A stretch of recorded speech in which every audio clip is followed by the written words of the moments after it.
Testing. What is going on? Welcome back, ladies and gentlemen. Welcome back to the channel. A little surprise stream coming at you here from the ramp in Portland, Oregon. Portlandia. We're going to fly a little feeder cargo route, hopefully up to Friday Harbor. It's low vis. It's rainy up there. We may have to pull a little iPad visual situation when we get up there, but shouldn't be too long of a flight, only about 117 miles en route. Should be a perfect little 1 hour-ish stream we could sneak in here this morning. We are in the cargo pod variant, the cargo variant as well, so it's the interior and the cargo pod. This is the BlackSquare Caravan, recently released, and this is variant 2 that we're flying. So yesterday we flew the passengers, today we're flying the cargo.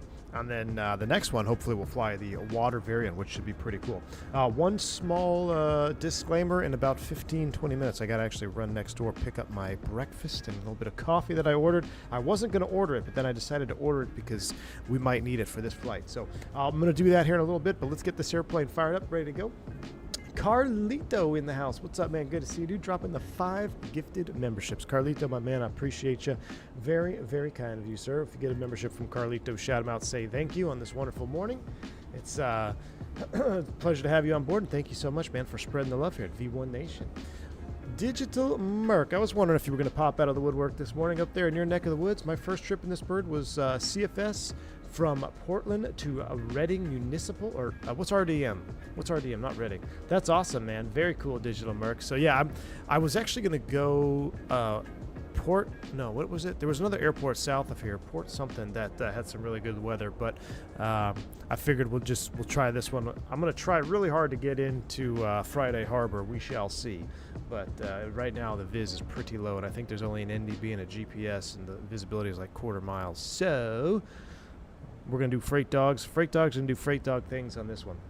Dandrine, what's up, man? Is this the L1011 waiting room? Yes, it is the L1011 waiting room. Man, I cannot wait for that thing, man. I cannot wait.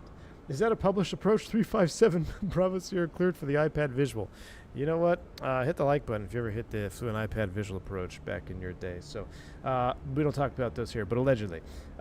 Johnny No Cash, what's up, man? Welcome, Preflight. Glad to have you on board. Justin V35. Thank you for tuning in, man. Welcome on board. Oh, Redmond, Oregon. Redmond. There we go. Yeah. I should know that. Like I said, I haven't been out on the West Coast in so long, man. I'm forgetting all the stuff. Are you going to fly manual ILS? Maybe. We might do. They don't have an ILS though, so it's going to be full manual control.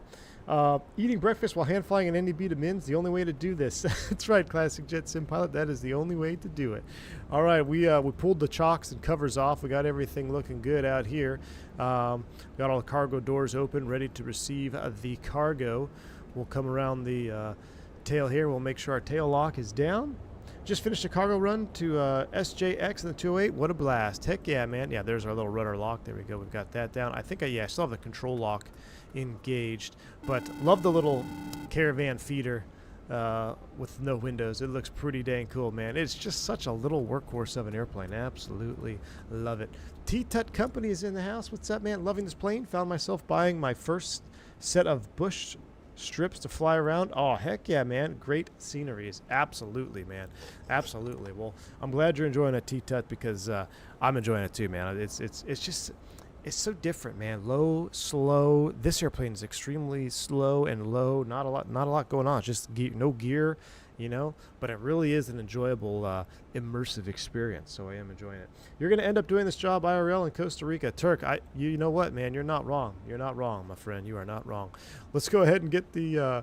We'll do a little pre-flight. We'll get those on. Oxygen can stay off. Let's go ahead and turn the battery. Oops, that's fuel boost. Let's turn the battery switch on.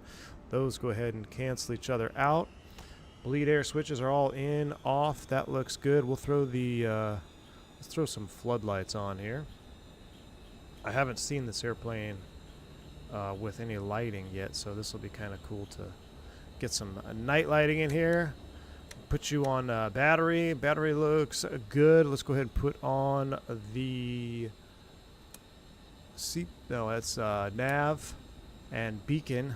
Nav and beacon can come on. We'll get the airplane fired up. This would be if we're doing a ground power start, but we're not actually going to do that. We're doing a regular start. I'll load up the air. Well, let's see. I tell you what. Let's go ahead and go cargoes. Boom, boom, boom, boom. Let's see what the default load gets us right below max weight. That's pretty heavy. We don't need. Let's go 70 gallons. 70 gallons of fuel. That's about 2 hours of flight time. Should be plenty of fuel. Let's go ahead and lower this just a hair here. All right, let's get us down to about 7,200. I'll tell you what. 7,700, right under 1,000 pounds from max. We've got a lot of cargo on board this morning. Everything has been pulled off. We'll close the cargo doors and the cargo pod doors. So those are coming down. We'll go ahead and close the pilot door, but we'll open the window for engine start. Get the little cam on here for our engine start sequence. We can go ahead and we are 5x failure rate as well, so that should be good. All right, everything is set. We're good there. Let's go idle, forward, and cut off on the mixtures. Fuel boost pumps coming on. And clear prop. Starter engage.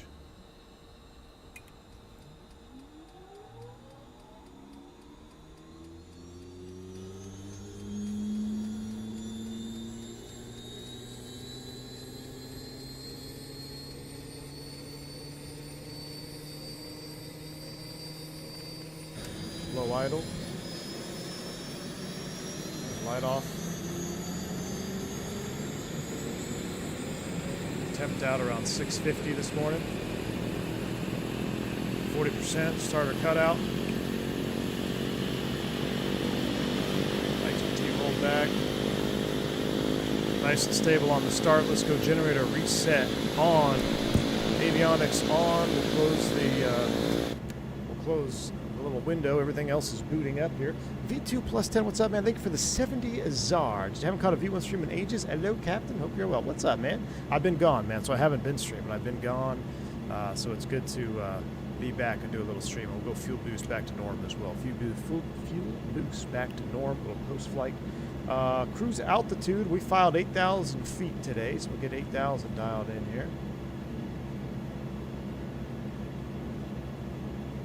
8,000 feet headed up there. Weather's in standby. That's coming up. Here's our look at our flight plan. We got a little bit of weather to pass here. We're going to be going direct battleground, OLM, CVV, and then direct. You can see there's going to be some weather up there when we get there too. There is an NDB and a GPS approach. Our alternate is Seattle, but I may amend that. We may like make our alternate Painfield or something. We should have plenty of gas. We are on IVEO standard. Yes, we are, Gene. We're on IVEO today. All right, so there's our flight plan. Route of flight is all set. Let's go ahead and hopefully, I don't think it's going to be in here. I'll text the wife, see if she can pick up my breakfast, maybe.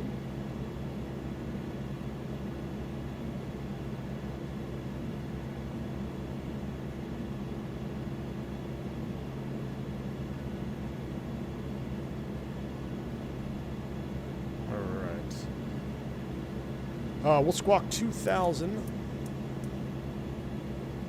It's temperature in the cabin right now. Let's take a look. Let's go cabin. Ooh, 54 degrees, but we're freight dogs. We're not going to run the heater because it's scary to run the heater in these things. Love watching the artificial horizon come to life. I know, man. The needle details are amazing. BlackSquare's nailed it. All right. Oh, we do have it. There we go. Off 10 right, battleground, 347. Wonderful. So that's pretty much set. Let's take a look at the departure out of here. What we got going for Portlandia weather. Right now, winds are 100 at 7.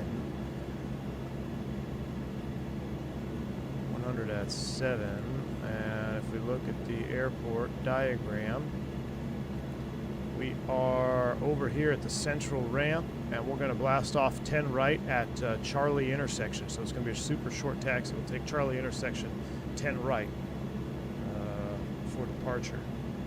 So we should be able to get off this ramp.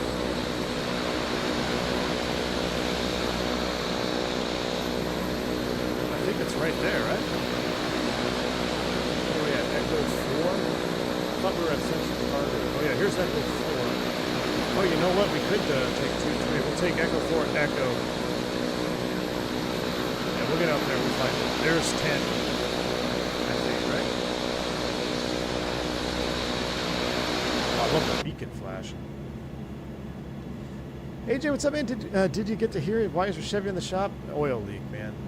Oil leak freaking sucks. All right. Brakes are released. We'll go flaps 10 for departure.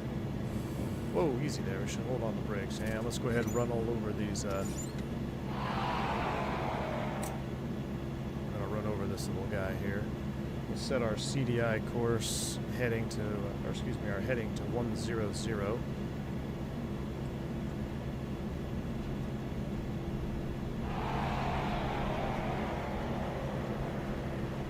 Find our way out of here. Heading is set to 100 for departure.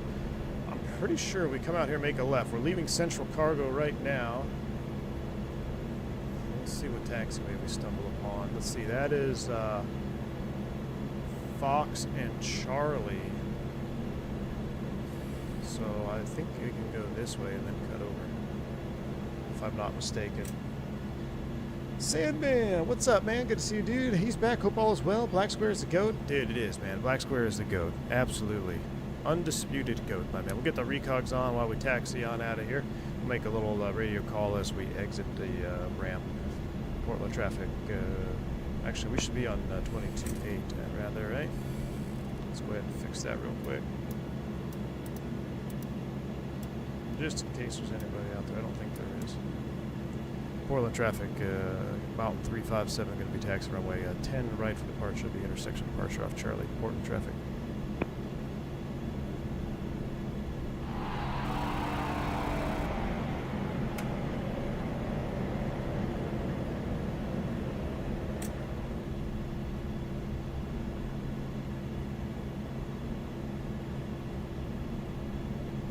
Alright, so we're on Charlie. 10 right, which should be right up here to make a slight left turn.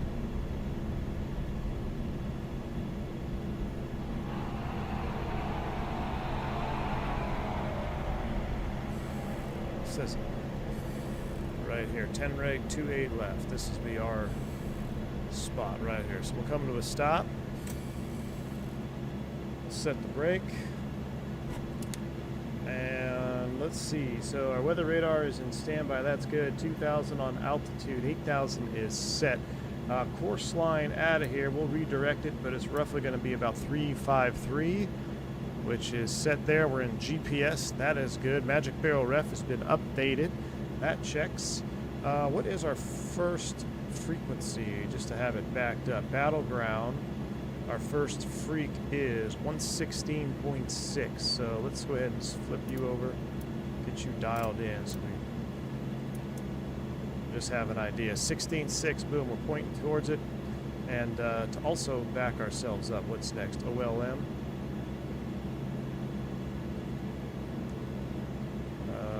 Ground tower, Unicom, no, where's our... OLM frequencies 13.4. We'll get both of those dialed up just in case we have any issues. I don't foresee that happening. But you never know, it is BlackSquare. 13.4 on both freaks are set up. 100. Flight controls, make sure that is free and correct. That looks good. Heater and air conditioning can stay off. We'll get the lights, strobes as we take the runway. Pitot heats, you know what? We'll actually need that for departure. Let's verify what it is. We'll go pitot heat on, stall. Alright, so we'll hit those as we take off. So we got wing, we don't need, that's just the wing anti-ice wing light there, right? So heat, 2 heaters, that's what we need. Don't need props or anything like that right now. Let's go ahead and blast off. And Portland traffic, Mountain 357 departing runway 10 right at Charlie. It's going to be a north departure, Portland. Alright, let's light them up. Get 2 pitot heats on. Brakes released. Let's go.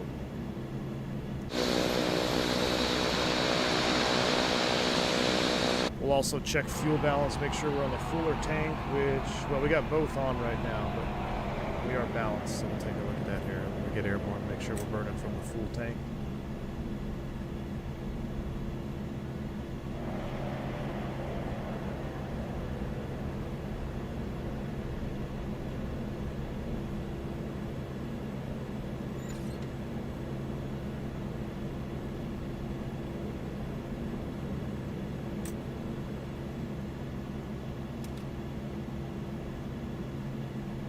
All right.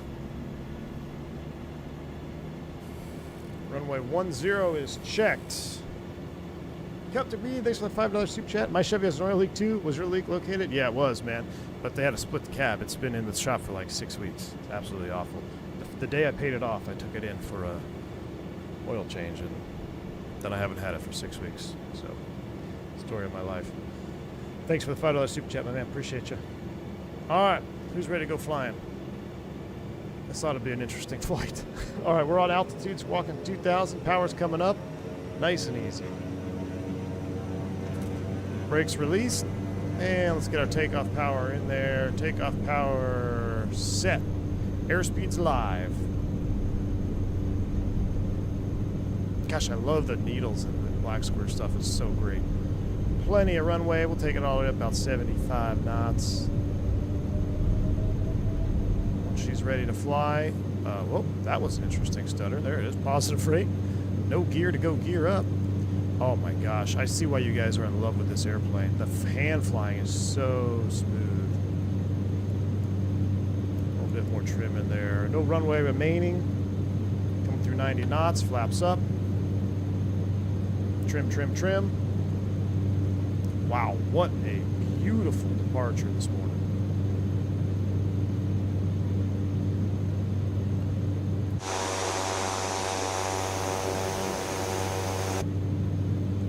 All right, let's go ahead and start the left turn. Portland traffic, Mount 357, making a left crosswind departure to the north. Last call, Portland. All right, watch our torques and temps. It is Friday, so we're going for Friday power. Let's do a Friday power climb out. Bring that prop back just a hair off the red line. Temps look good. NG is good. We could just redirect it, but we're so close to the course line, I'll just set up a little intercept heading here. Man, look at that. I mean, when she's trimmed out, she is trimmed out. Love it. It is a hand-flying dream, flying butter pants.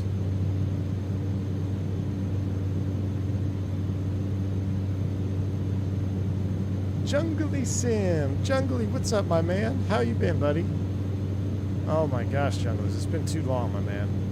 Hope you're well, bud. Whoa! Sun's popping out now. Wow, my coffee and breakfast is ready, but we gotta get airborne here, Chad. We gotta get going here. Gotta get the autopilot on, but I just want to hand fly.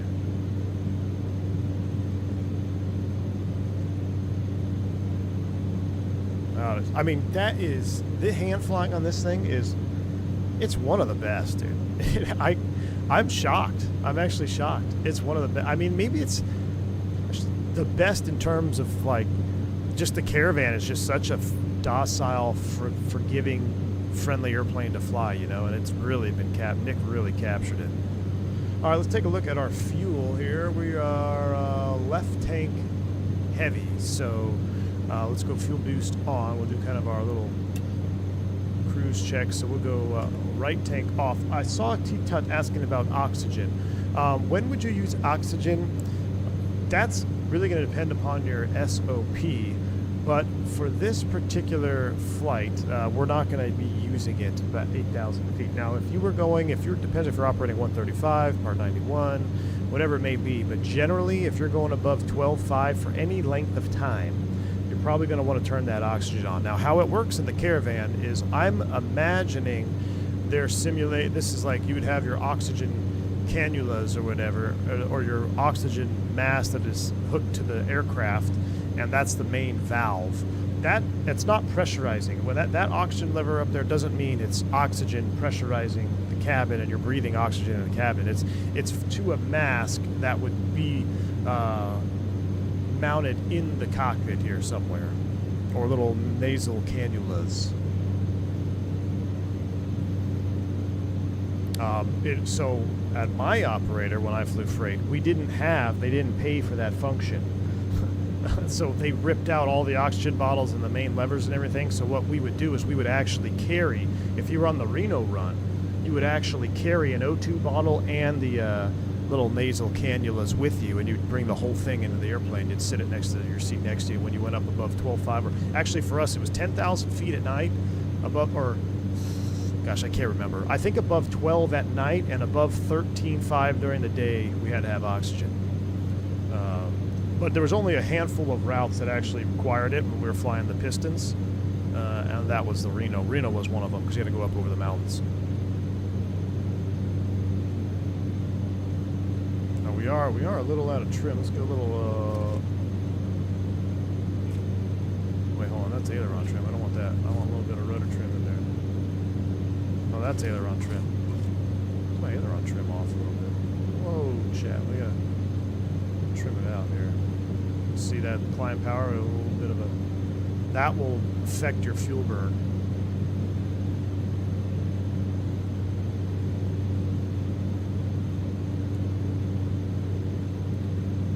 So let's go ahead and go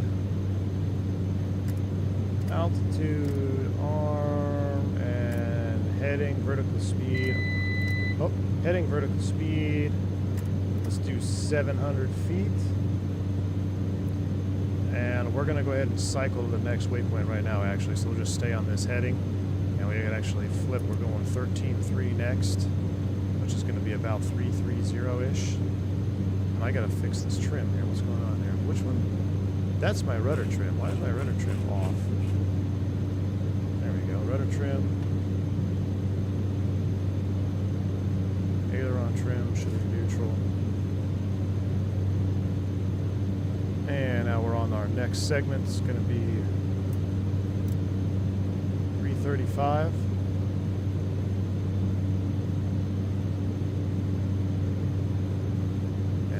In potential icing conditions right now, so we're going to keep an eye on our prop. We do have our heats on.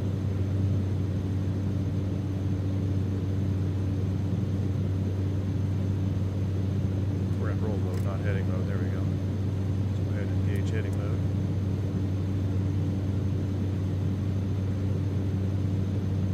Fuel is looking good.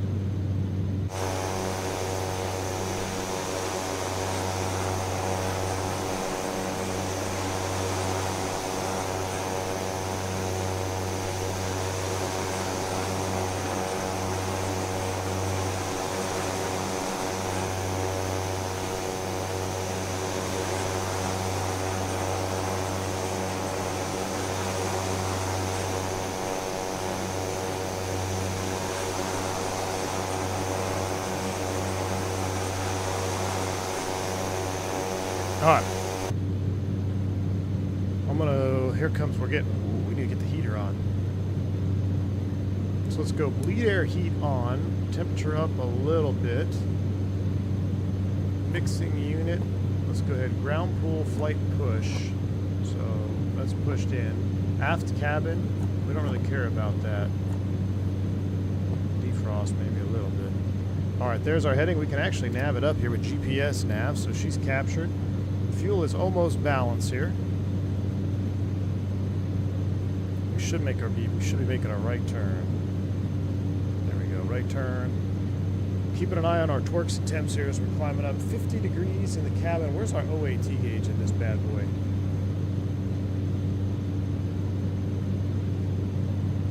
Is it up on the window frame? Where's the OAT gauge in this sucker? There it is. Temperature is...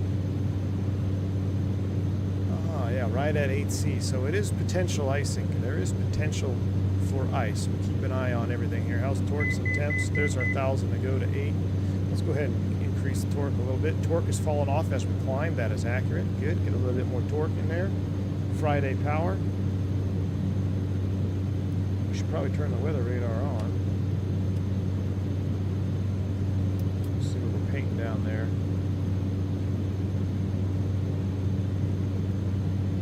Man, for a low workload airplane, I feel like I'm working hard already, doing hard IFR this morning. All right, fuel is balanced. Let's go right tank on, fuel pump back to norm.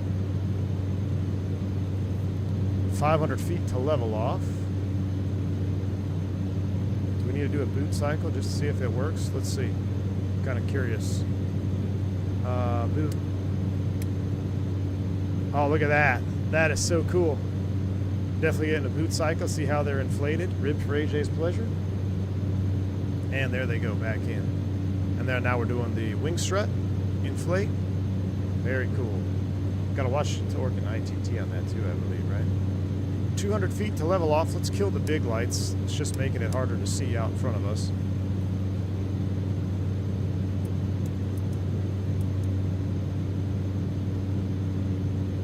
What is our ground speed? 156.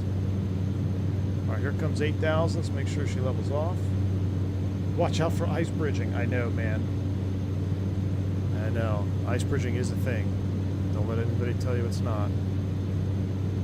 Alright, so we're leveling at 8. Let's go ahead and, since we're hard IMC, I was actually not expecting us to be hard IMC this flight. I thought we would actually see more.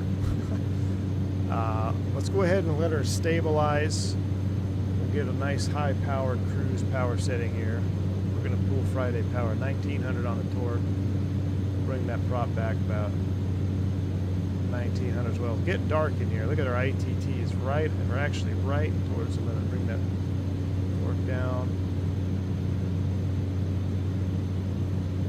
Need to actually be around 1700 torque. Keep that ITT out of the yellow. Look at as I bring the prop back, the torque increases. That is an accurate representation. That's very good. All right, so we got 1900 on the prop. We're right on the limit of continuous ITT, and we're actually getting a pretty good ground speed now. 180 over the ground. And I tell you what, I think we might be able to get on top of all this. Let me take a look, see what my wife is doing here real quick. She's dropping something off. Whoop. And then we'll see if we can't make a move here.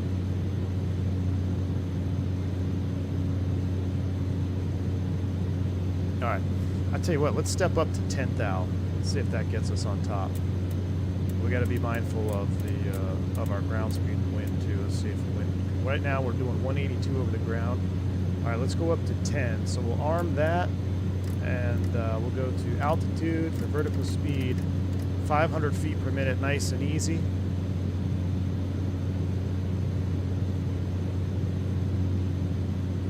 Expect the unexpected, sir. What's up, Zippy? Good to see you, man. You can also get OAT by clicking the function. Oh, yeah, I totally forgot about that. Where are you at? Flight time, OAT, 2C. Look at that. Density altitude, we're at 8,300 feet. So as we're climbing up, we might actually become temp limited. So we're just going to keep an eye on everything. We'll keep the status quo for now. I'm trying to take a look at this weather radar. It might be best if we slightly go right. Direct to CCC.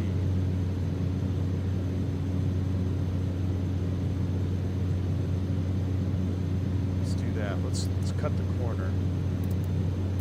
Let's go direct. Enter. All right. Might just keep us a little bit. Well, I don't know. That seems to be heavier returns over there.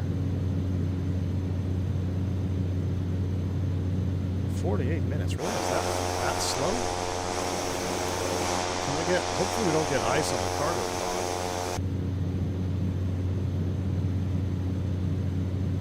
pod. I feel like you should be experiencing cloud turbulence right now. No, not really, man. Especially on these just the low stratiform days, man. A lot of times flying in the clouds is extremely peaceful. It's only when it's convective do you really start getting bumped around.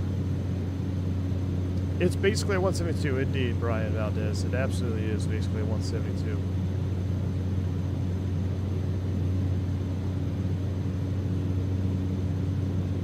How's our fuel balance? Looking pretty good. We're bouncing around.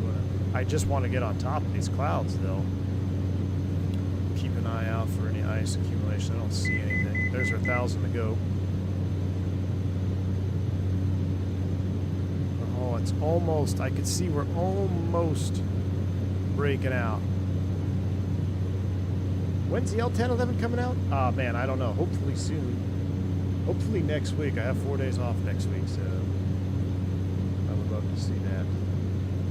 I did send any builds a little email. It's like, hey, I don't know if they're going to be doing any of the pre-release content creator stuff.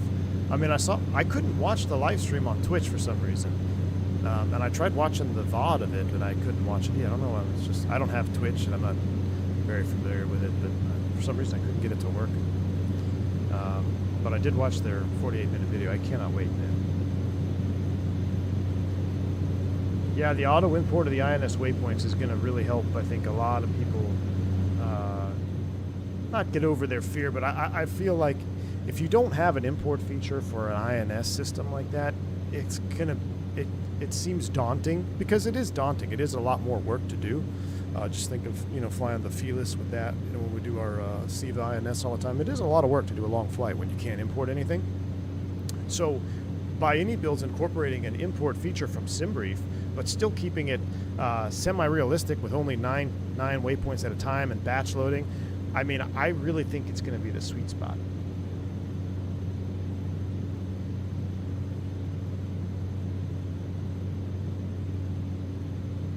We might have to go up higher. Oh no, look at this. Look at this. We're getting a black square breakout. Yes. 10,000 feet, chat. All right, we are right on the temp limit for continuous. Let's see, we were doing like 180 over the ground, right? Let's see if we can get a TAS readout here the old school way. So actually, what's the temp up here? The temp up here is right about 5. It's pretty close to 0. So do we have, oh, we don't have a, oh yeah, we do. So where do I set this again? So there's our temp C, and it's right at 0, and we're pressure altitude of 10. We'll just round down like that. So we're truing out 165, doing 184 over the ground. Now that looks beautiful though. We're above 10, we'll get all our lights off, except those are required. I don't actually think we need any heats. Tell you what, let's just keep those 2 on just because of Microsoft. Beautiful though, leveling 10,000 feet. Next fix, or actually the only fix that we're navigating to is 17.2. Let's get that in there.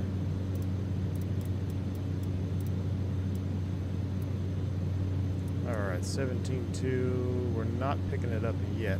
We're a good 120 miles away from it. Really? Well, that's basically our destination too, though. So 30 minutes en route. Not bad. It is coming down to 191 over the ground. Well, let me see if we can squeeze any more power out of this sucker. Fuel is looking good. Yeah, we're pretty much at the max temp. See if I can't get 17 and a few more knots out of it.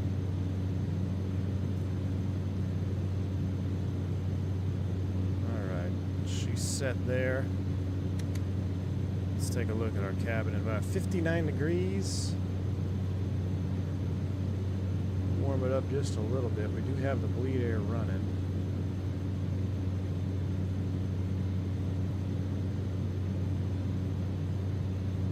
Alright, let me step up. My daughter's going to drop something off real quick. You guys have control. Don't touch anything. I'll be right back, but I have a feeling I'm going to need my coffee and my little latte for this approach. So you have control. I'll be right back. Give me 2 minutes.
Yeah, we're going to need coffee for this approach, Chad.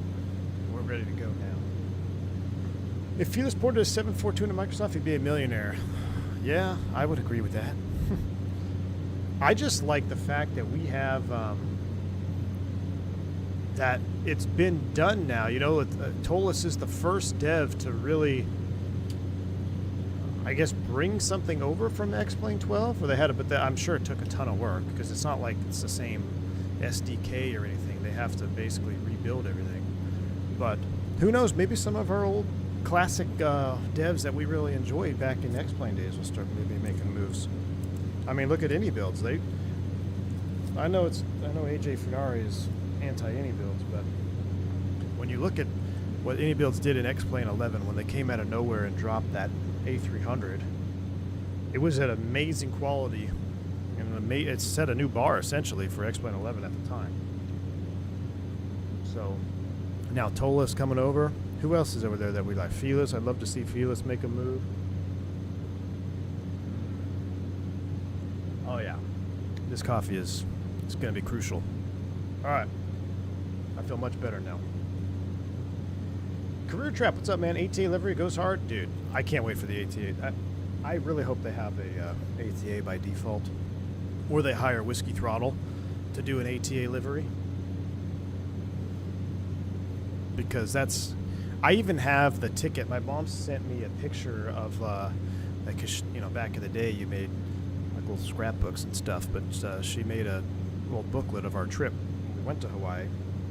I still have the ticket. I gotta find the flight number. Maybe that's what we should do. Maybe we should do. Where did we? I think we left from Phoenix to Honolulu. I remember, Zippy. We did the MD-11 flight on Microsoft 2020 from Honolulu back to LA. But I think I want to say when we went to Hawaii, it was Phoenix to Honolulu. I have to check.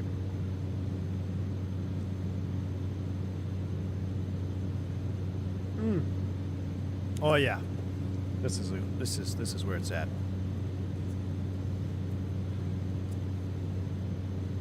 Man, what a beautiful morning fly up here. I took an ATA 75-300 Phoenix Honolulu as a youth too. Heck yeah, man. Yeah, ATA was great. Hawaiian holidays. One thing about X-Plane, they seem less for AI slop. Yeah, I would agree. Zippy says, yes, we did. Should find out and run the flight. We were doing another V1 Nation long haul. I know, man. I know. They haven't done an actual long haul in, well, we kind of, I tell you what, Zippy, that MD-11 flight we did from, on the Jaybird, Japan Air, when we flew into Kai-Tak, that was a lot of fun, man. Did you fly along with us on that one? We were on Iveo Standard, I think. That actually was a lot of fun. Oh, look, finally, we're getting above some clouds here. So yeah, this type of cloud environment, someone was, I think it was Tuvalu? No, somebody was asking about the, you know, it should be bumping around right now. Not necessarily. Now, these clouds over here, maybe, and here's the thing, flying real-world clouds, you never know. I mean, you can fly into a cloud that looks like it's going to be extremely turbulent and it'd be smooth, or you can fly into one that looks smooth and it's going to be extremely turbulent. You never know, right, because it's Mother Nature. But generally speaking, up here in the Pacific Northwest, low temp, not a lot of convective. A lot of these low clouds, stratiform type clouds, aren't very bumpy. Sometimes it's even the most, like, it's just smooth, thick air, and you actually have a really nice flight. But that's not always the case. You know, there could be some more, you take off like, oh, it looks like it's going to be smooth, and you get rocked. But I think Microsoft, you know, it can be improved for sure in the turbulence side of things, but for the most part, it's not so glaringly bad that I feel a need to have a third-party turbulence add-on. I know there's one that's pretty popular. It was like Cat Turbulence or something. But it also might just be my personal preference. Like, I don't really feel like I need to have a turbulence add-on. But I think I mean, for the most part, I feel like I've seen some cloud turbulence when I feel like I should see some cloud turbulence in default. Oh yeah, you were the A300. Yeah, yeah. That's right, Zippy. That was a good one. Hey, Gloofy, what's up? We had 30 or 40 mile an hour winds in Thunder about 2 hours ago. I live 5 miles south of RNT. Rutro. Man, the winds have been gnarly. That cold front move through. Hot Start has a massive X-Plane 12 Zealot in their ranks, so honestly I wouldn't trust their products in 2024. Jeez. Patches, I rode an ATA L10 on a charter flight and got to sit in the captain's seat. Oh, that's awesome, man. Yeah, I have a picture of as a young me in the ATA L1011 with wearing the captain's hat. Oh, look at that. Where's Digital Merc when you need them, man? Look at that. It's like straight Portland, Portlandia right there. But actually, are we in Washington? I think we're in Washington State now. This looks, I feel like I'm back at freight. I feel like I'm actually back flying freight. Michael J. Force feedback has a lot to do with force feedback, or force feedback has a lot to do with terms perceptions. I would agree with you, Michael J. You always got to keep that in mind. Anything I say, since when I'm using force feedback, almost have to take it with a grain of salt, because when you have the ability to tune how the airplane physically feels and reacts in your hand, you can make any airplane really dial in and feel good. So it really comes down to the developer to make sure that their performance numbers are on. If you have an airplane, Carenado, for example, beautiful models, decent sounds, but everything else is kind of not there, right? But you have a Brunner yoke, you can dial in that profile and make the forces on the airplane feel very true to real life. Now, it'll take more work than something that's a little bit more high fidelity in their flight model. Like, you may have to make custom curves and curves with speed and things of that nature. But having that ability with force feedback is really good. AJ, I would say it is real life. Will that look like real life?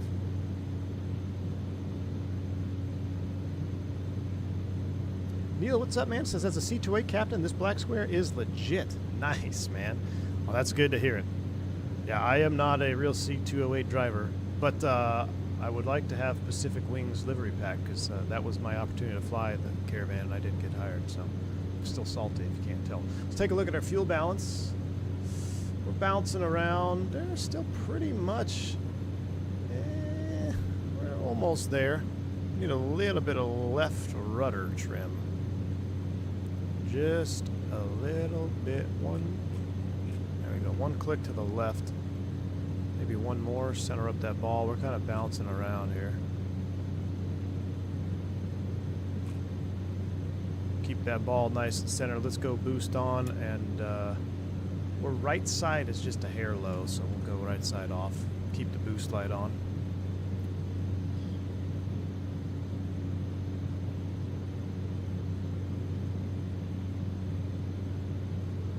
Captain Minnesota, what's going on, man? Spring break rush, madness, dude.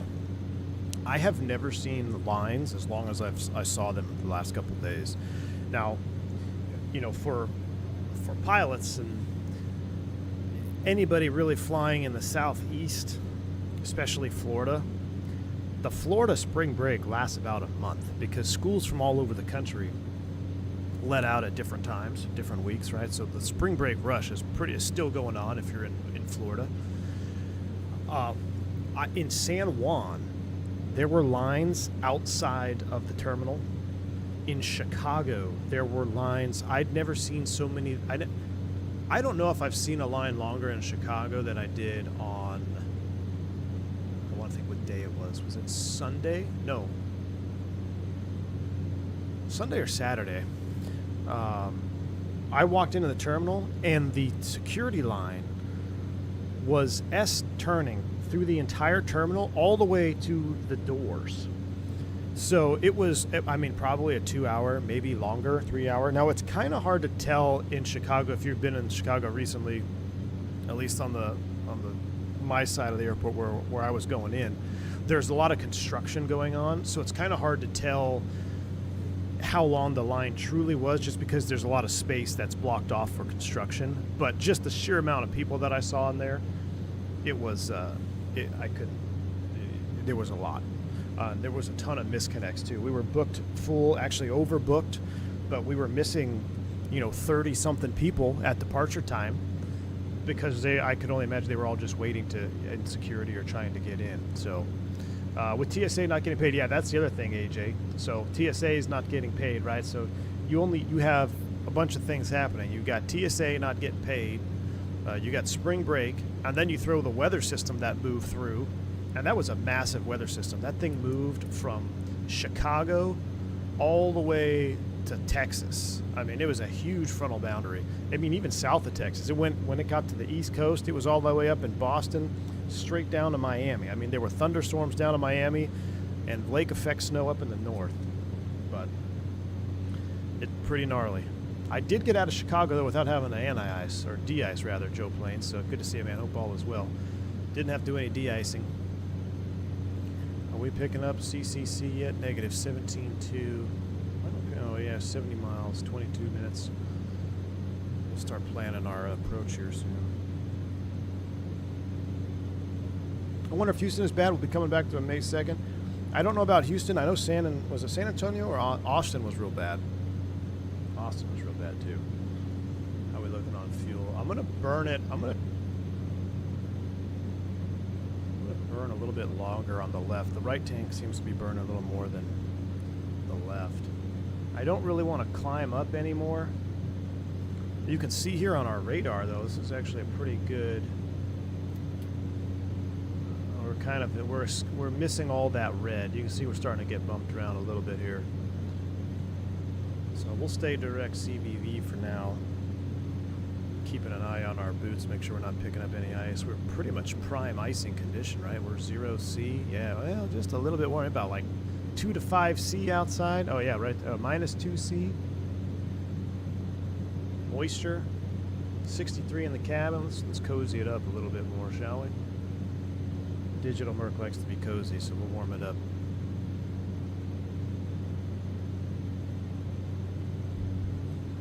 We de-iced all the way down to Atlanta with that system? Really? Man, oh, you know what? I remember checking the METAR. Atlanta was having rain pellets and freezing mist or something. I was like, well, that had to be an absolute madhouse down there. Any type of icing situation in Atlanta, Godspeed. Absolutely Godspeed. There's really nothing to look at. It was extremely beautiful there for a short period of time, and now we're back. This is what. So when I first got hired by my old freight operator, the Piper Navajo Sims, where they didn't have any visuals. It looked just like this. This was all like a plastic windscreen, opaque, and you had a standard 6-pack, no GPS. Standard 6-pack, no GPS, and no visuals whatsoever. And you would have to fly. You'd say, okay, the instructor would say, you're on the runway. Just take off the best you can by just looking at your heading bug, trying to maintain center line. You'd take off, and you would fly profiles with just your 6-pack instrument. From takeoff to landing, you would do a pseudo like auto land. They obviously aren't judging you on landing because there's no visual, they can't see. But it was really old sims that was just a plastic tube with a 6-pack, and the instructor station was old school. Look, we even got cargo in here. I didn't realize that. The instructor station was old school with no computers as you know it. It was just like a little dot matrix thing, and it would show you your path. It would like puncture the paper or whatever. Super old school. Look at that. Max load behind barrier, 340 pounds total. Zone forward must be 75% fuel by fuel. CPOH for exceptions. Wow, so does this mean we're 75% loaded? Oh no, this is a 75% line. So hold on. Zones forward of last loaded zone must be at least 75% full by volume. Ah. So there's the 75% line. So they basically don't want you, I see, so for CG purposes. That's interesting. Hey, at least look at that. BlackSquare details, man. Nick, he's got it down. We even got the right side up.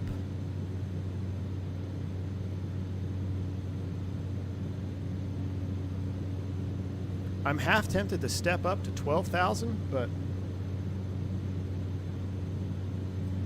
I don't want to lose any more time. We're almost getting 200 knots on the ground. I can't tell if we'd be above it. Anybody got a tops report around here?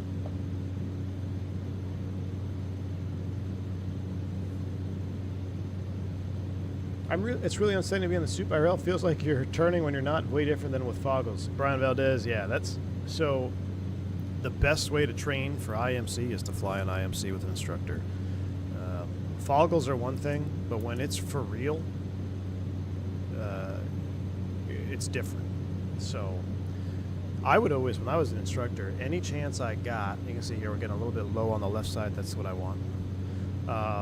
Any chance I got, I would actually take students up in actual IMC because I wanted them to know the difference between simulated IMC, where even just from a mental aspect, right? So like mentally, when you're under Foggles, you're like, well, if I get disoriented, I can cheat. I'm like, oh, well, I don't cheat. Yeah, everyone, come on, everyone peaks. I peaked. Everyone who wears Foggles peaks under the Foggles every now and then.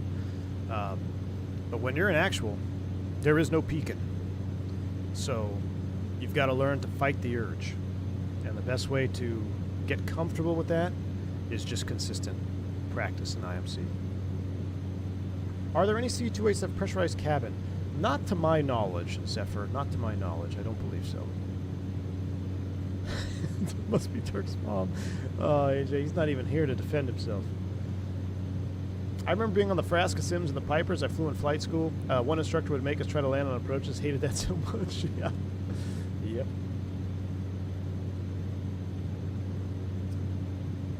I had Sims. We did it all in the airplane. Yeah, classic just. Well, we had. Yeah, we did. Yeah, we did. I want to say we didn't do a lot of sim, but it was mostly procedure stuff. So like we'd get in the quote unquote sim and do a procedure turn, hold entry, ILS, partial panel, do all that stuff, and then everything else was in the airplane. Same for the beach. It was mostly procedure stuff, hot starts.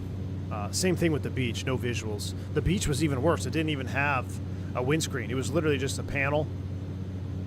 It was actually a 1900, Beach 1900A model panel that they doubled up for 99 training as well, and you did abnormal engine stuff, and then you did the rest in the airplane.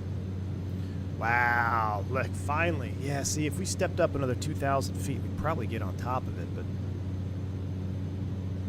do you peak once or twice under Foggles? Yeah, I mean, Joe plays. Come on, bro. We've all peaked under the Foggles, my man.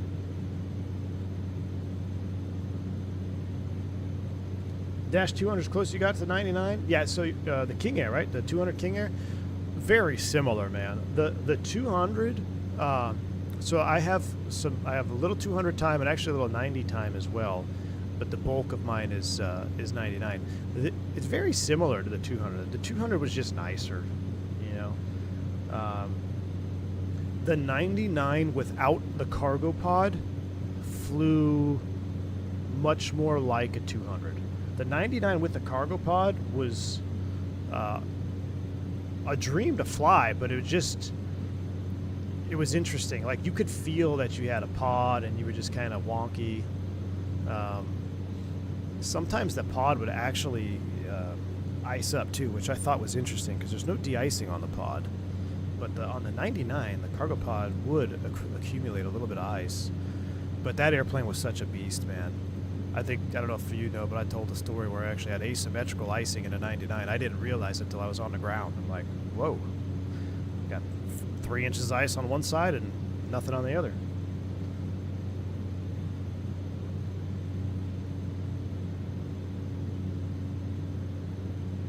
But yeah, 99 was a ton of fun, man. And it just, you know, you didn't have any pressurization. So, you know, the 90, the 200, you got the pressurization. Much nice, it's quieter. Well, the 90 is pretty freaking loud.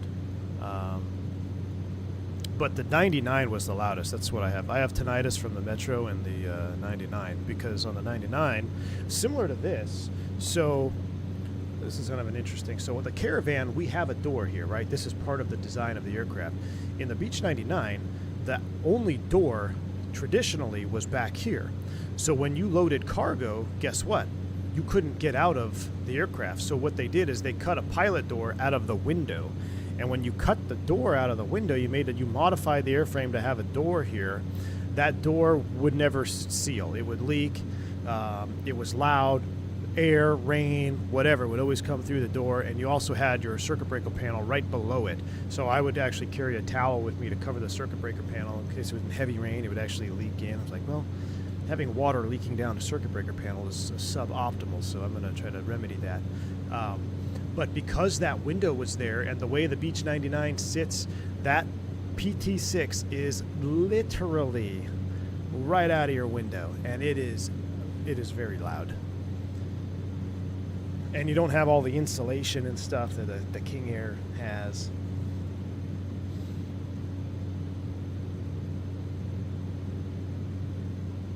Get a PC-12 if you want pressure. Yeah, man. You know, Chris PT6, I don't know if he's not here today yet, but he's got some cool PC-12 flying that he does. I always kind of envied the bearskin guys and their 99s. As a young cargo guy in my 210 or Chieftain, yeah. Well, I mean, when I was flying the Chieftain, I was always looking at the 99 like, oh man, that is so cool. I can't wait to fly the 99. That's a real freight plane. But then I realized, dude, the Chieftain was the hardest one to fly. There was so much more going on in a Chieftain than, because I mean the PT6 is so forgiving. Like there's no stage cooling. You don't have to worry about. I mean, you got to worry about over torquing it, but that's about it. The performance was amazing. So you know, in a Chieftain, if you're hot and heavy and you're taking off with any type of terrain, you're kind of like, man, if I lose an engine here, I'm probably cooked. Even though theoretically it says it can make it. But the Chieftain was by far the hardest plane to fly, in my opinion. There's so much more going on all the time.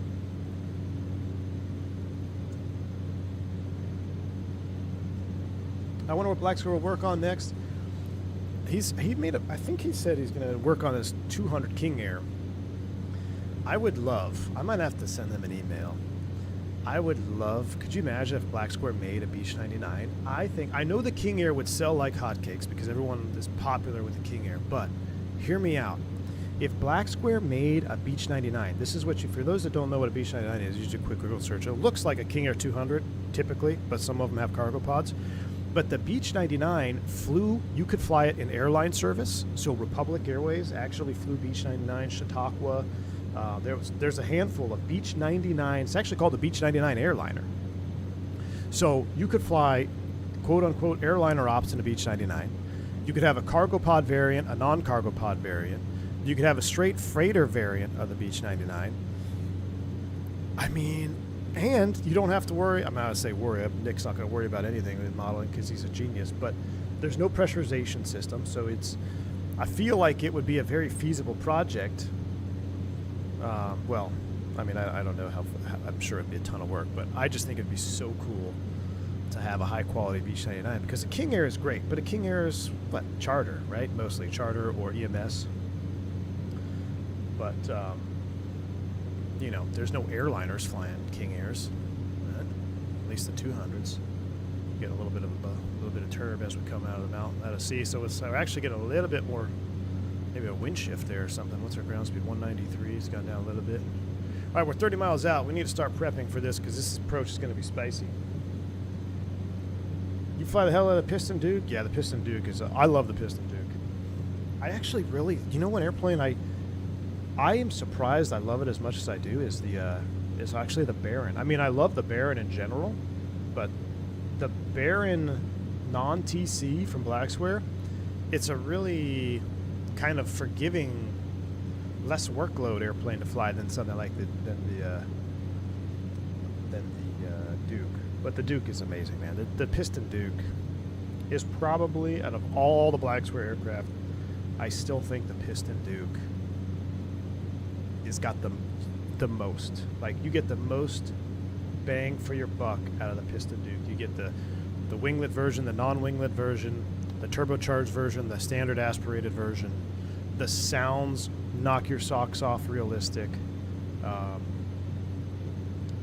It's really good. Just had my first solo night flight. Feels odd going solo at night after 3 hours duel. Brandon Postman, that's awesome, man. Well, congrats. Very cool, man. Do I feel the Caravan is worth the price? Toad Killer Dog, if you understand what the Caravan's mission is, short routes, low, slow, high payload, you'll definitely enjoy it. And this is not no sponsor plug on this. I know Nick. I typically get a pre-release copy of the airplanes before they come out. And actually, they reached out to me, but I was so busy at work, I wasn't able to respond. I want to support BlackSquare so much. I actually picked this up yesterday. I bought the whole package. I think it's $64. It's right around $60 for all of them. You get the passenger with pod, passenger with no pod, cargo with pod, and amphibious versions.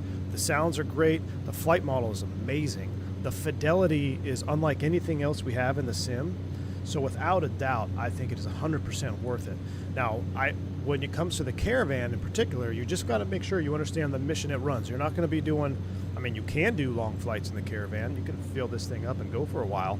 But because it is a slower aircraft, you have to kind of understand its role and its purpose and what it excels at.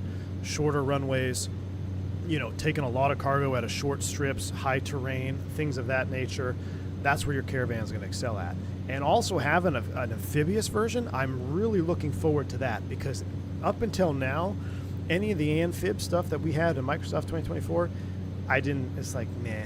But I've heard really good things about the BlackSquare one. So I'm going to try it. I haven't flown the amphibious one yet, but I've heard really good things, and I know Nick at BlackSquare, so he's not going to put out anything that's not as perfect or as close to perfect as it can be. So I think it's 100% worth it, especially if you enjoy the role and the mission that the aircraft is designed for. Rural African ops, that's a perfect one. Yeah, absolutely. I've got to find some ICAOs, Marcus. I would love to do some rural African and actually some Papua New Guinea stuff as well in the Caravan. All right, let's pay attention here to Friday Harbor charts. We're going to start with the RNAV 3-4. What are the conditions? 5 knots from 200 visibility. Oh, it's actually gone up. Oh, beautiful. Light rain. Overcast 400 though, or few at 400. So we want to land 1.6 if we can. We've got an RNAV to 3-4, but the runway is 3,400 feet, so we could probably take a tailwind. And we could also probably circling minimums. 720 and 1, which is 700 above. Okay, so we're going to set rad out to 700, and we're going to load this procedure off of CVV. So let's go procedures, approach. Oh no. No.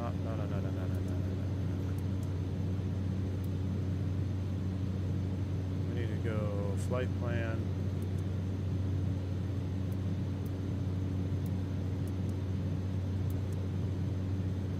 Well, I don't want Portland. I'm going to do Friday Harbor, FHR, NDB, no, RNAV 3-4, CVV. We're going to load it, and then we're actually going to go direct to the CVV on the approach. Direct, enter. Cleans up our box a little bit. Okay, so we're set there. We're going to be going into it here. Let's let these cool off for a minute. All right, CVV inbound, 2,000 feet. So altitude set 2,000. What's the sector altitude? 3,900 coming in here. We are 17 miles. Let's go ahead and start down. So altitude button, vertical speed. Let's go ahead and start bringing the power back. No stage cooling. Let's do 1,000 feet per minute. We're 5 minutes out. That's going to be 5,000 feet. So that should be plenty good because it is just a feeder. We got 12 miles off of that. So we've got 2,000 set. We're vertical speeding down 1,000 feet per minute. We're on the descent. We're standing by on everything else. We get our lights on for now. Heater is fine. Temperature is 66 in the cabin. Absolutely wonderful day. But yeah, these clouds up ahead look a little bit more spicy. So we have a little bit more vertical development, especially in that one over there. So might get interessante. Look at that. Got to do Lake Hood for water ops. A great Microsoft 2020 package for anchors includes it. Hefe, I'm gonna look. If y'all are in the Discord and you have some good water ops, I think I'm gonna do Bora Bora as well. But I would love to know if there's any like cool little lake strips or official like little lake seaports and stuff. Post them in the Discord in the general section, or if you have a screenshot of it, post them in there. Tag me because I want to take a look, and I definitely want to try the Amphib version next. Steve B for 69 months. Hey, giggity. Finally catch one live. Happy 69 months. Happy 69 right back at you, Steve. My goodness. Thank you for all the support. 69 months. I don't even know what that is. 12, 24, 36, 48. Dude, what is that, 5 years? Is that even possible?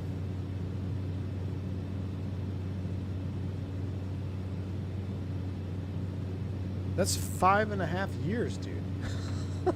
Steve B. Thank you, my man. I appreciate the support, dude. Very, very awesome. That's a milestone to remember. Passed my commercial on Wednesday, just UPRT. Can't be a 901. Congratulations, man.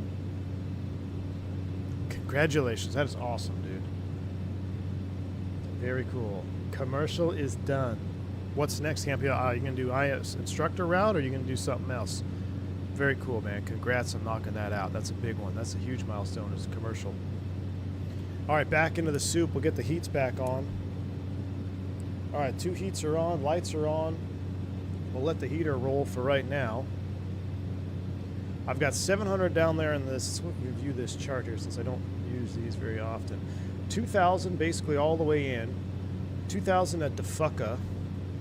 Our minimum altitude, if we did a straight in, LNAV, VNAV, technically I think we can only do LNAV in this bird, 620, which is 600 feet AG, or I'm sorry, yeah. 512 above the ground? How do I read these charts? I forget. 620 and 1. Yeah, which is 512 and 601. Okay. Gosh, that's so long since I've looked at the government charts. All right, CVV inbound is going to be 274. So let me get my heading bug over there. 274. How's our speed? We're looking good. We're out of 6.3. Let's do a magic barrel ref update while we're at it. All right, final approach course inbound. 341. 600 down there. We're not going to have a baromin to set. How's our mist? Mist procedure is a climbing right turn.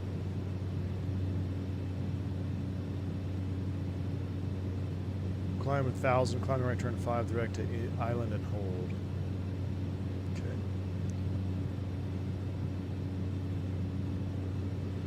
Is there any VORs that I need in here? I don't think so. We'll keep CVV tuned in, which is 17.2, right? So we'll keep 17.2 dialed up just for situational awareness.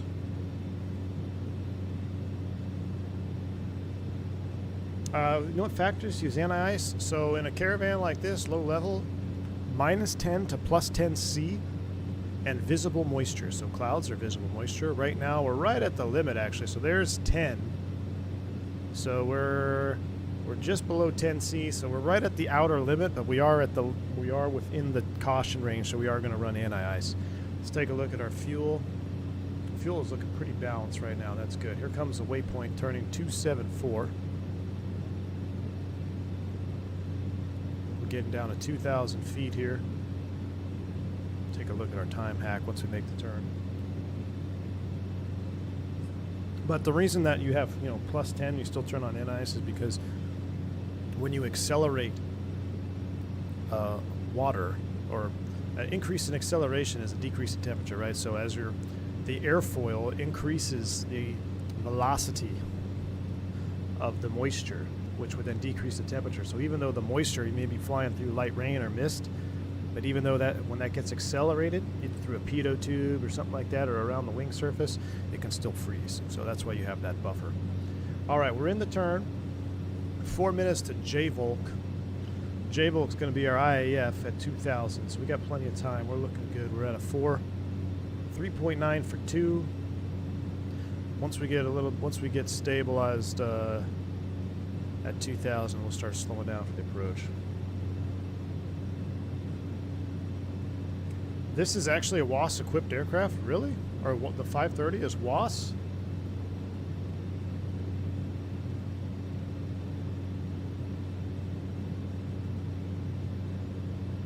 So we could do 467. All right, well, we'll keep that in mind.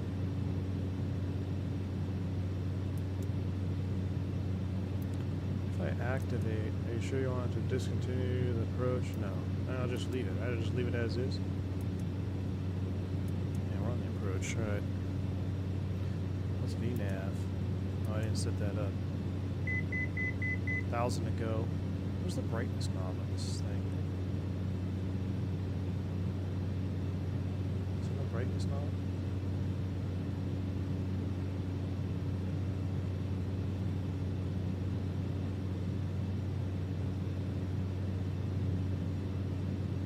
Fuel is pretty much perfectly balanced. We'll leave it as is. 2,500 for 2. Once we get level, like I said, we'll pull the power back. We'll probably shoot the approach around 100 knots.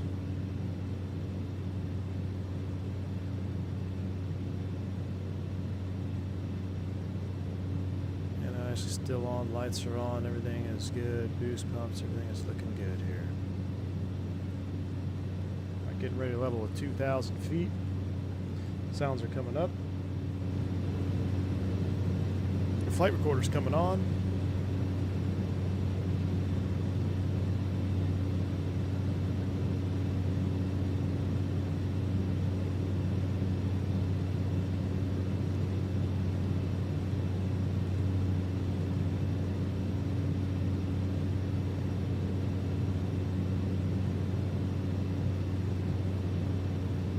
I have to update my flight recorder. It's getting real laggy, I think. Alright, flight recorder is ready. If you haven't already, please do. Don't forget to hit that like button. They're doing some caravan ops. If you like seeing BlackSquare caravan ops, please hit that like button for me. Alright, 2,000 at the fucka. Then we're going to set a... We'll set 600 feet. We'll split the difference. LNAV for now. Then we know we can go below it.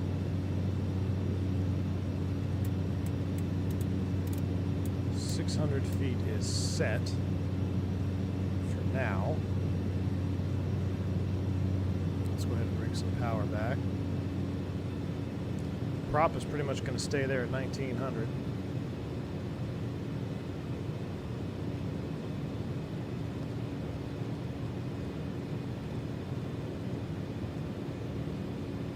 Just peeked outside about 25 miles away.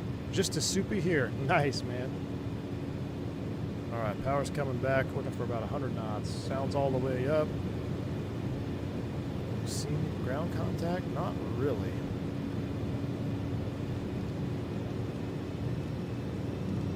I love hearing that turbine spool. You hear that? Love that. Alright, final approach course we said is 341 degrees.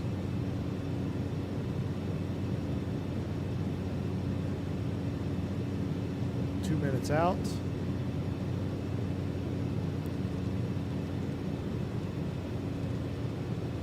Torques, temps look good. Engine instruments are all in the green. Fuel is balanced. We're looking good. Getting ready to go inbound. Friday Harbor traffic, Mountain 357 is about 2 miles from J-Volk. We're shooting the RNAV 34 Friday Harbor.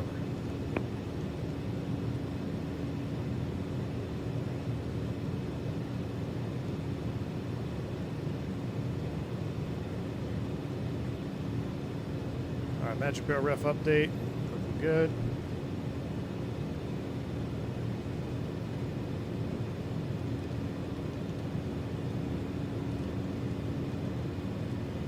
Two miles to go to the turn.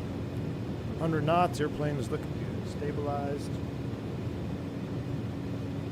Now, Back in my 172 days, we flew instrument approaches at flaps 10, right? Is that still a procedure here? Should we fly flaps 10?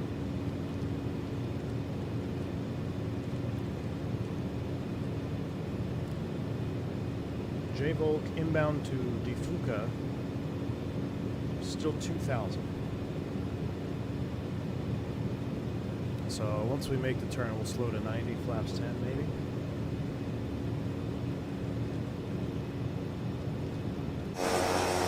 Wow, this is, I was not expecting to be a hard IMC from takeoff to landing on this flight. What a beautiful day to fly. Look at our beautiful scenery. Alright, here's the turn.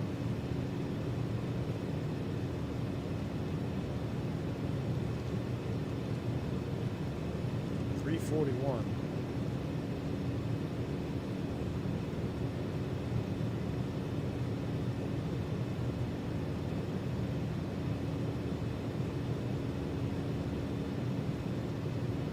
How's the Honeycomb Bravo? Oh, it's been great, dude. Alright, power's coming back. Let's go flaps 10 for the approach, looking for 90 knots. Autopilot's going to counteract that balloon. Look at our crosswind correction here. Bug our heading.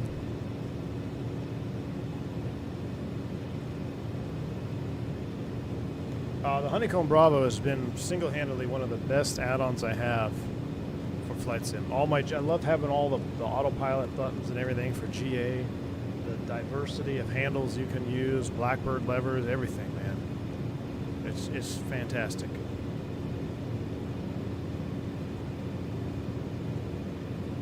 Back just a little bit less. All right, 2 minutes. What's the verdict? Do we like this board? A bird? Yeah, we love it, man. We are in love. We should probably be, should we be inert stepping in the rain?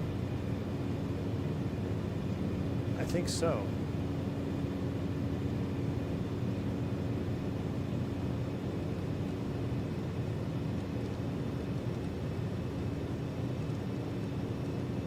I don't know, actually. Bring up the tablet. What about the tablet? It will tell you, oh, you mean the FOD level, yeah. No, there is no FOD, so we could save the perf. Well, it's rain. Oh, look at that intensity. Yeah, it is. It is. Yeah. Look at that. Oh my gosh. Look, yeah, there's our rain particles. There's our rain particles going out the inert step. Oh, I freaking love BlackSquare, man. It's the best. All right, 90 knots, flaps 10, 2,000 feet. Difuka inbound. We're going to descend 600 feet is set. Probably keep it locked in with the autopilot. I want to keep my heading bug synced right now with my course line. We've got a little bit of a crosswind here. And actually, you'd probably be on...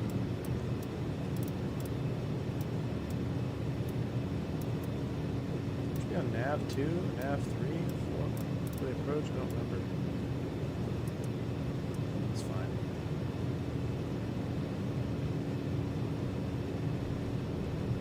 A little bit hot.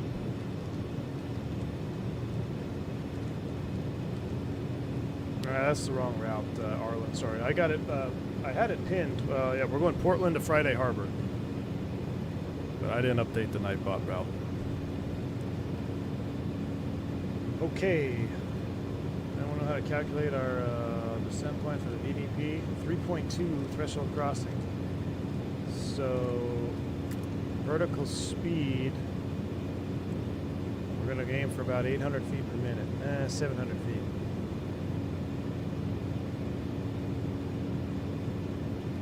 We have 3.7, 4.7, almost 6 miles from Difuka to inbound. This approach point, runway 34. A bit low there on the speed, a little bit of power. She's going to speed up as we descend. All right, here we go. 10, down we go. 700 feet per minute.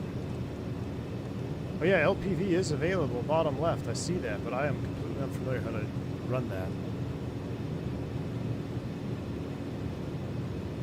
Did I turn on DNAV?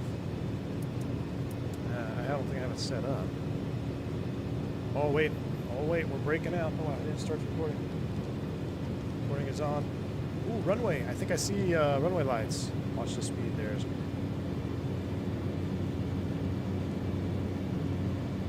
Yeah, I see. I believe that's the runway right there. Right? That's it. All right, autopilot's off. Or visual.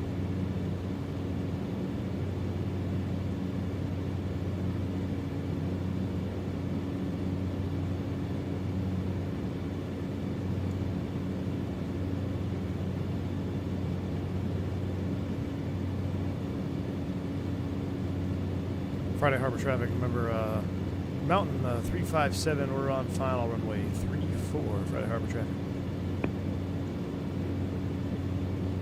Alright, let's go ahead and kill the heat, let's kill the bleed. Props coming up. Legs are set, lights are set, there is no gear. Shallow out the descent here a little bit.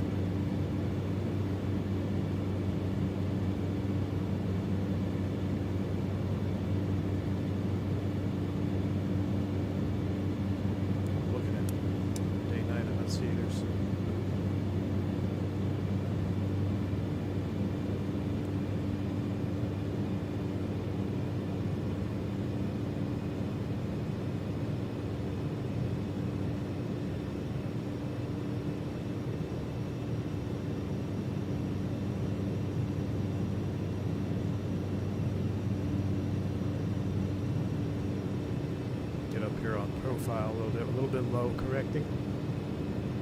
There we go. There's our one white. We're in the white arc, flaps 20.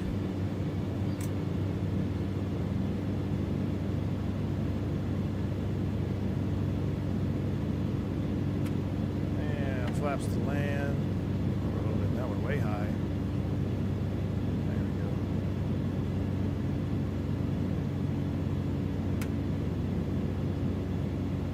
There we go, right back on it. Looking good. 80 knots. We have a little bit of a tailwind, so she's a little bit squirrely here. Don't want to float too much.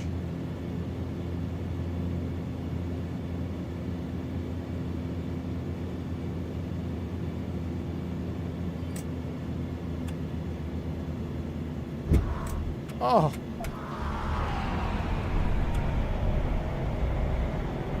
My flare attitude is so far off.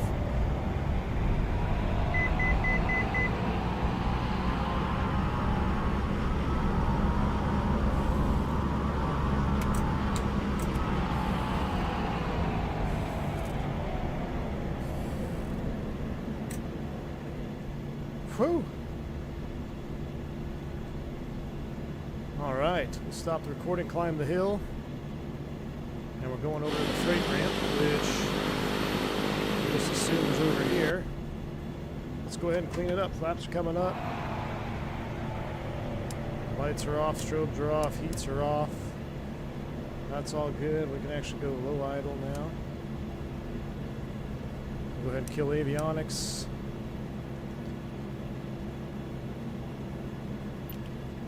Generator off. Actually, no, we need to keep that on until we shut down. That's right.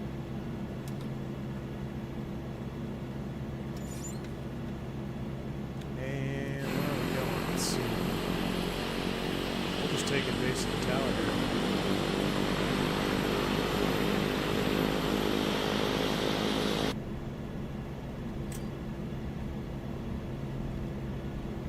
Welcome to rainy Friday Harbor.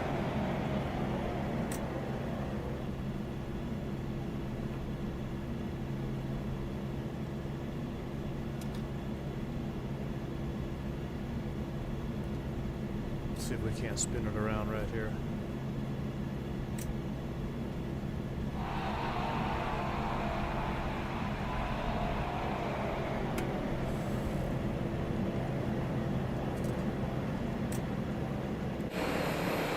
ran out of juice.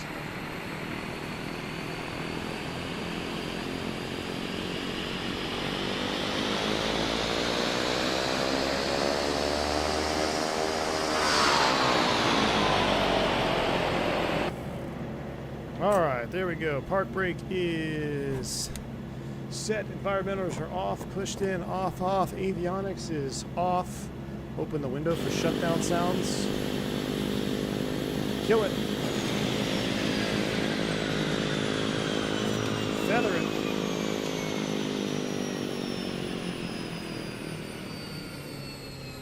Generator's off.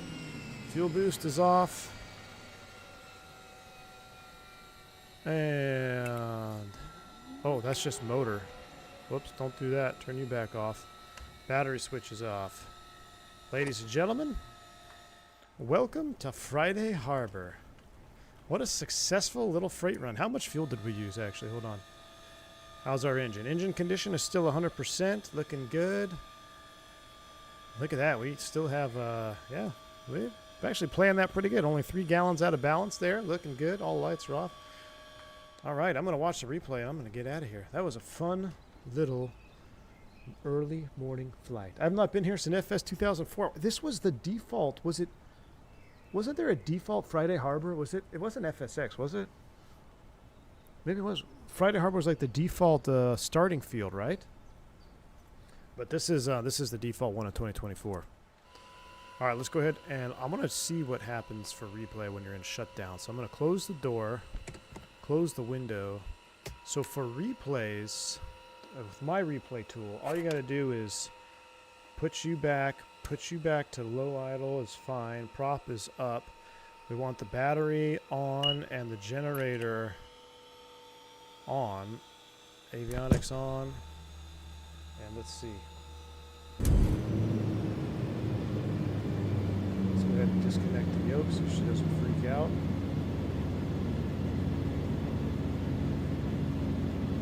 Network. And what is that? Generator light. Reset and on. Cool. Alright, so now, look at that. Everything works just as it should. Wonderful. Let's run it forward.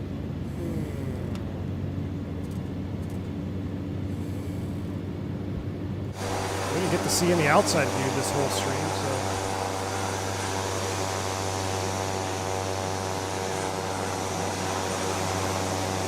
A little bit bumpy coming down the final. I love the nose view. That's cool right there, man. A little bit high. It's all right.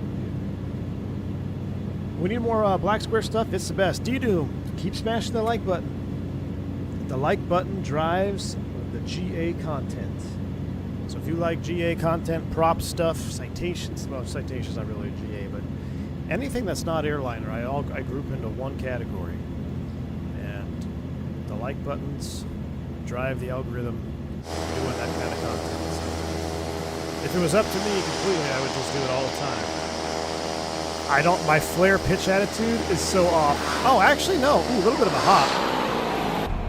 But my view, I've been staring at the 7.3. I'm pretty sure the Caravan sits higher than the 7.3. I don't want to mess up my real-world flare. I don't have enough time yet on the 7.3 to be able to fly all these airplanes and go right back to the 7.3 real life and not absolutely crater one in. I have one sight picture in mind, and that is the 737.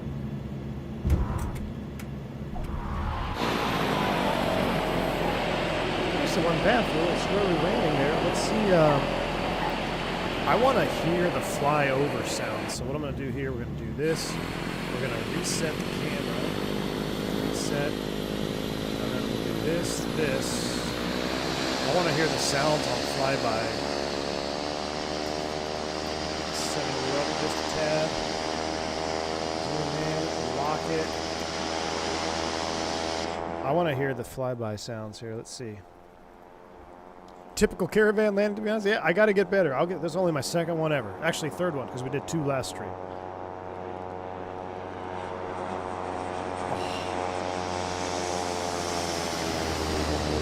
That is awesome. I love the sounds. Compiled by Boris, recorded by Nick. Absolutely love it, man. Actually, that looks like a pretty realistic caravan landing. Looks pretty realistic to me. All right, that's it. I'm out of here. It's my last day off until I get called on reserve, most likely. So if I don't get called tomorrow, we'll go live again. Maybe we'll fly a jet tomorrow. But I haven't been called yet. They typically throw something on me, and that by now already. So fingers crossed. I've been used every day this month. I could use a free day. So I'm out of here. Thank you all for joining me. Last minute stream. Shout out to BlackSquare for just another absolute marvelous release from BlackSquare. I cannot say enough good things about all these BlackSquare aircraft.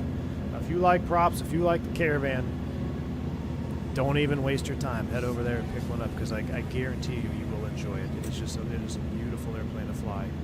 So enjoy the rest of your weekend.